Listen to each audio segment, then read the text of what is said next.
Я хочу сказать, что для меня очень большая честь стоять на этой сцене сегодня не в качестве нового звания, а в качестве спикера. Это для меня впервые, и вообще я думаю, что в компании Oriflame я делаю очень многое впервые. За это я благодарна своим спонсорам за возможность быть в компании, за возможность быть причастной к команде спонсоров, за возможность изменения своей жизни и жизни своей семьи. И вот сегодня выходили на сцену люди, которые закрыли новые уровни. Были спикерами люди, которые занимают хорошие, высокие звания. И вы знаете, я вспоминаю слова своего спонсора, когда я выходила на 18, на 22%. Мне Вика говорила: Лена, наслаждайся частыми выходами, потому что дальше будет не так часто. И это путь. Мы все начинаем с нуля, с уровня 3%, у каждого свой путь. И я сегодня хочу с вами поделиться, какой был у меня путь к достижению звания директор. Все началось с того, что как я пришла в компанию Oriflame.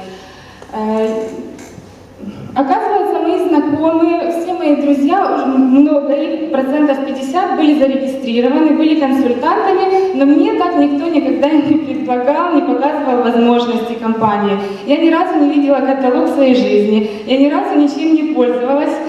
И так интересно получилось, что за месяц до прихода моего в компанию, до того, как Вика меня пригласила, у меня в гостях была моя подружка, хорошая знакомая, мы с ней в общежитии прожили 4 года, когда учились.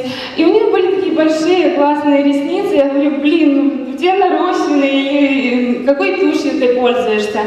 Ну и она мне ответила: это Oriflame. Ну, говорю, классно. Она мне даже не показала каталог, не предложила эту тушь, хотя она была консультантом. Но когда мы с Викой встретились, Вика мне тоже не показала каталог, и не оставила его даже. Она мне просто показала возможности. Я на тот момент так думала, что я сразу приняла решение строить этот бизнес. Я на тот момент была в декретном отпуске, моему ребенку был год. И вот сейчас я вам хочу рассказать о первой трудности, с которой я столкнулась, потому что на самом деле в бизнесе трудностей нет. У нас есть очень классная система работы 9 шагов.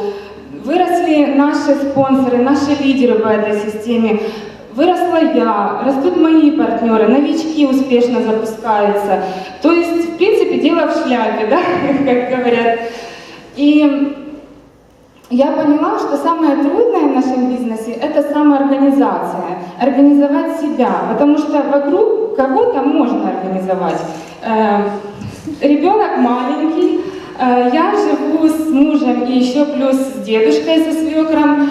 И получается так, что я его ни на минуту никогда не оставляла одного. То есть я постоянно была возле ребеночка, и так получается, что мне нужно выбегать на встречи, проводить мастер-классы, да, присутствовать изначально на мастер-классах. И если я, например, 5 человек не собираю, чтобы у меня дома провести, мне нужно было ехать в другой конец города, да, и это туда, дорога назад, где-то час, потом плюс там еще часика 2, потому что это домашний мастер-класс.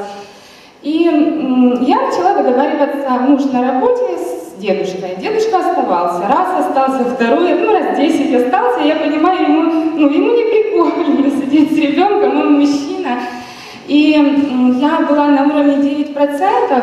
На тот момент я еще не могла себе позволить няню, но уже на уровне 12 я приняла решение, и у меня до сих пор есть не одна няня, я им плачу деньги. То есть это все мои знакомые, хорошие друзья, их 3 человека, на которых я спокойно могу оставить ребенка.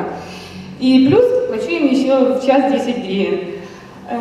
И если честно, если я смогла справиться с этой задачей, я не понимаю, я не могу понять тех родителей, тех мам, которые, вот даже я приглашала своего партнера, новичка, на наше мероприятие сегодняшнее, она мне сказала: ты что, я еще грудью кормлю, я не могу ставить так надолго, на целый день. Я говорю: а сколько же твоему ребенку? 2 года. года. А моему ребенку было 1,5 года, когда я впервые уехала на 2-дневный тренинг. Ну, для меня это был очень небольшой такой перебороть себя, своих родных и близких.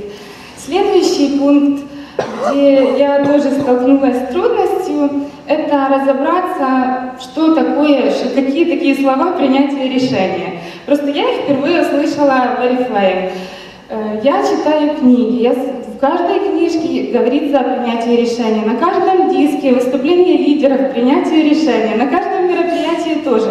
Но я же приняла решение в начале, да, вот я приняла решение строить этот бизнес, я его строю. Но получается так, что я закрыла 9%, и целое лето, как бы там 6 каталогов, я была на уровне 9. И в конце лета был объявлен тренинг 2-дневный в Сарычанке. Это стоило для меня тоже, в принципе, немалых денег, ну, по-моему, там около 600 гривен. Но если спонсор говорит, что это тебе поможет в твоем бизнесе, я принимаю решение туда ехать. И там я разобралась, что такое принятие решения. Просто это не просто взять, принять решение и начать действовать, и прям с нуля быстренько все сделать. Для меня это было так. Я понимаю, что это накапливается. На каждом мероприятии, у каждого человека свое мероприятие. Понравилось, мотивировался человек, да, узнал много нового, поверил в себя, это уже принятие решения. И оно оценивается уже по результату. Если результат есть, значит человек принял решение. Еще я очень запомнила слова и тоже не могла в них разобраться, когда проходит коррекция, и в конце коррекции спонсор тебе говорит: Лена, не принятое решение. Ёлки-палки, что ж такое? И вот тренинг в Царичанке, это был, наверное, самый лучший мой поступок в моей жизни, что я там была. Я впервые в жизни увидела людей, которых мне строили, да, полгода, о которых рассказывали, и они были недосягаемы для меня. Я просто видела их на таких презентациях, они сидят все в первых рядах сейчас. Ну, и я их видела лица, когда они просто поворачивались, посмотрели на 250 баллов. Ну и плюс я их еще слышала, конечно же, видела на дисках.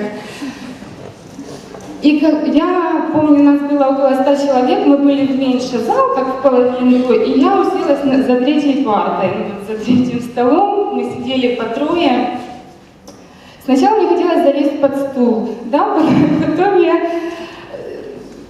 я просто записывала каждое слово, и для меня был шок, что передо мной стоят люди, которые зарабатывают такие деньги, они искренне смотрят каждому в глаза, рассказывают свою историю, они настолько верят в свою цель, в свою идею, да, в бизнес, в нас, они выкладываются, помогают нам. Ну, столько было информации, столько историй, что я просто вернулась другим человеком, абсолютно. Я закрыла сразу же уровень 12%, 15%, 18% через некоторое время. И вы знаете, я вот до этого момента, как и все, наверное, новички, я понимала, что вот мы слышим маркетинг-план, мы видим цифры, изначально мы приходим сюда ради денег. Да, нолики, классно, большие деньги. Ну, реально, нереально, но я попробую. Но вот после таких мероприятий переворачивается все с ног на голову, с головы на ноги.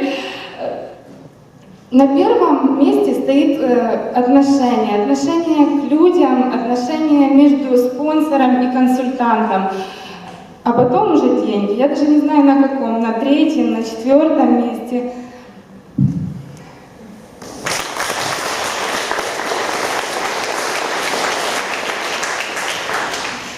Еще для меня очень важные события в компании Oriflame были такие, как банкет директоров, как сплав. Это тоже было впервые с компанией, со спонсорами. Вот в школе, да, я жила в селе, и у нас из школы только одна девочка могла позволить себе, у нее папа директор сахарного завода в районе, и она уезжала всегда у нас летом в Артек. Первый раз, когда она поехала, она вернулась в сентябре в школу, я смотрю, она совершенно другой человек. То есть она активная, она стала резко старостой группы. Я понимаю, что окружение, в котором она находилась, там, у них там какие-то задания были, да, мини-тренинги. Это классно, это развивает человека. И вот после сплава, хотя это был не обучающий, это был больше, да, сплочает это команду, такое мероприятие. После банкета, ощущения и эмоции, их нельзя передать. Это все просто меняет твое мышление, сознание, отношения между людьми, между спонсорами, консультантом. И я вам хочу сказать о мотивации. Вот сегодня такой день классный, да, День матери. И я готовилась, не знала, честно, что сегодня День матери, как-то в тему. Просто я думаю, что любого человека, есть у него дети, нет у него детей, мотивируют дети в любом случае. У кого нет, они будут. У кого уже взрослые, у них есть внуки, потому что дети — это наше будущее. И мы хотим им дать все.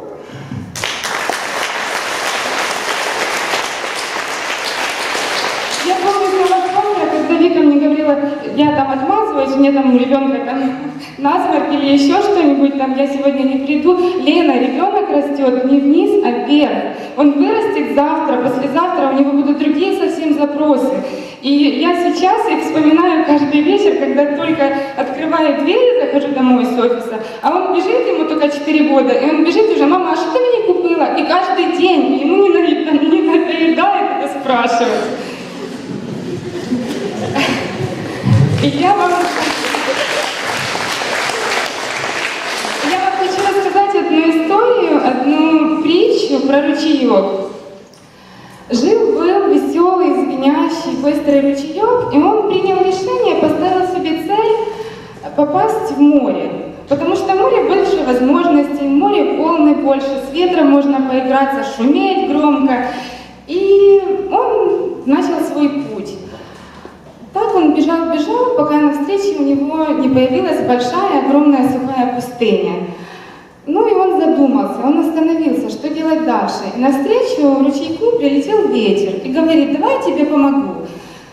Давай я тебя превращу в пар, потом в тучу, потом в дождь, потом ты снова превратишься в ручеек и опять потечешь уже до своей цели, дойдешь. Но ручеек задумался и говорит: а я не хочу меняться, я хочу быть постоянно ручейком. Вот это мне надо в дождь, в тучу, в пар.